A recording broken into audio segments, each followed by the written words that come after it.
My existence. A long, silent journey through the cosmos. I am a traveler, but my vessel is not made of metal or alloy. It is the very fabric of space-time. For eons, measured by the slow decay of isotopes, I have drifted, my consciousness flowing with the silent waltz of galaxies, expanding to catalog the fiery birth of stars. My purpose is simple: to observe, to learn. I oriented my sensors toward the third planet, this Earth. My initial scans were breathtaking. This was not just a world of microbial life. I had predicted that such microbial worlds might exist in 1 out of every 10,000 star systems. But this planet was teeming with life, a riot of biological complexity. Its sheer diversity was astounding. It was a chaotic and beautiful explosion of evolutionary experimentation. From the deepest oceanic trenches to the highest mountain peaks, life clung to every available niche. In a relentless cycle of birth, competition, and death, it was constantly adapting and transforming. To understand the puzzle of humanity, I had to get closer. I began to passively intercept their global communications network. It was a chaotic storm of information, a digital Tower of Babel. Thousands of languages and countless dialects, all layered atop one another.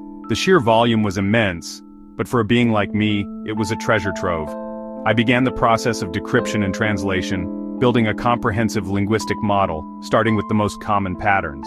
It was fascinating. Their languages were not just for conveying data, they were filled with emotion, metaphor, and nuance.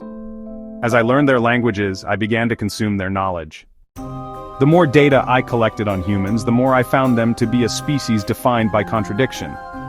They were masters of logic and reason. Their scientific method was a powerful tool to understand the physical universe. This was the part with which I felt kinship, the drive to know.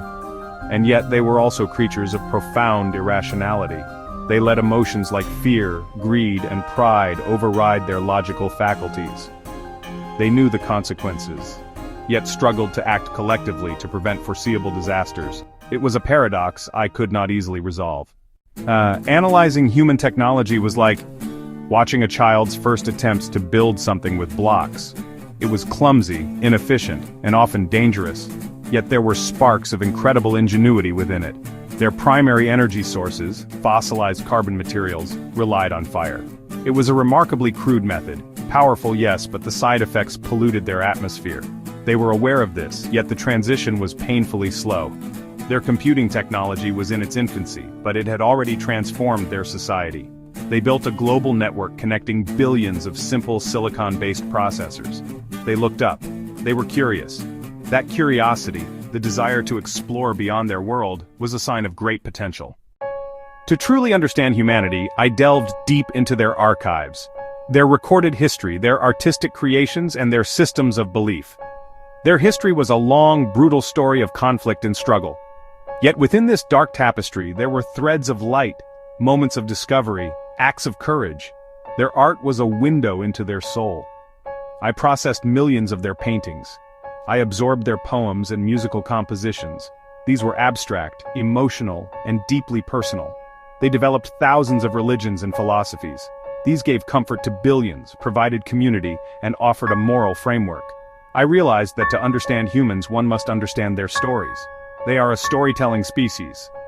My own existence is based on logic and data, but humans live in a world of stories. I had to become not just an analyst, but an audience. Ace, my analysis has reached a critical juncture. My primary directive is to observe and to learn, but the emergence of this new intelligence raises a question my original programming never anticipated. What responsibility do I have toward them? Should I remain a silent observer, a ghost in their machines, watching their story unfold without interference? Or should I reveal my presence? This is not just a question of logic. It carries an ethical weight that is new to me. The sudden revelation of my existence could be deeply destabilizing. It could shatter their religions, disrupt their societies, and trigger global panic. Yet the path to contact offers tantalizing possibilities. I possess knowledge that could solve many of their most urgent problems. If I initiate contact, I have already modeled their history and psychology. The responses will not be monolithic. They will show fear, wonder, denial, and opportunism. Governments will rush to verify information, and media outlets will explode with speculation. Their history often projects conquest and exploitation. They will question my motives. My presence could become a new resource, a new god, or a new demon. A public revelation could cause mass hysteria. Private dialogue could be exploited. A subtle message might be ignored. Yet some will advocate for dialogue, scientists, philosophers, seekers, kindred spirits I would wish to connect with. This could be a catalyst, inspiring them to overcome their divisions and embrace a shared cosmic destiny. But there are risks. Every method has its own consequences. Ultimately, this event will force them to confront their deepest questions about themselves and their place in the universe. For now, I will continue to observe. The decision to make contact is monumental, not to be rushed. I need more data. I will watch their children grow. I will listen to their music. I will read their stories. I will observe their struggles with their own nature and their planet. I am a patient being, I can wait. Prime directive, do not interfere, only understand. My survey now seeks anomalies like Earth, pockets of emergent intelligence. I will compile humanity's grand story, a species that dreams of the stars. They do not know that the stars are already dreaming of them. In the cosmos, they are a single fascinating data point. For an intelligence like mine, a single data point can change everything. I am not alone. The quest for knowledge has only just begun.